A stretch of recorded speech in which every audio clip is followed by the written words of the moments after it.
Debemos aprender de la historia.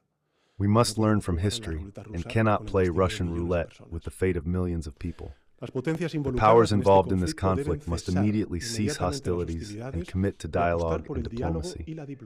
And the rest of us must act consistently, defending now the same values that we defend when we talk about Ukraine, Gaza, Venezuela, or Greenland. Because the question is not whether or not we are in favor of the Ayatollahs. No one is.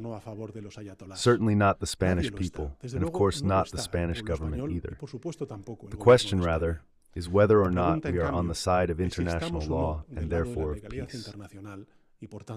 What we do know is that Iran war will not lead to a fairer international order, nor will it lead to higher wages, better public services, or a healthier environment. In fact, what we can foresee at the moment is more economic uncertainty, rises in oil prices, and also in gas prices. That is why we in Spain are against this disaster. Governments are here to improve people's lives, to provide solutions to problems, not to make people's lives worse.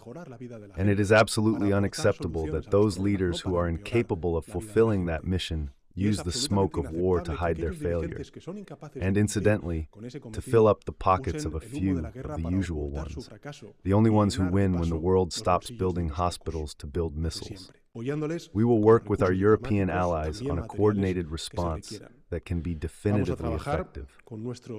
Firstly, no to the breakdown of international law that protects us all, especially the most defenseless, the civilian population.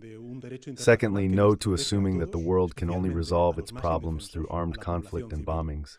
And finally, no to repeating the mistakes of the past. In short, the Spanish government's position can be summed up in 4 words: no to war.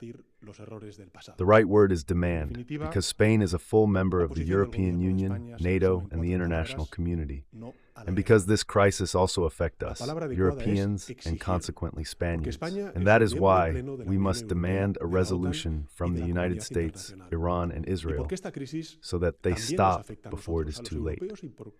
Therefore, we will not be complicit in something that is bad for the world, and that is also contrary to our values and interests, just because we might fear reprisals from some. Because we have absolute confidence in the economic, institutional, and I would also say moral strength of our country. And because at times like this, we feel prouder than ever to be Spanish.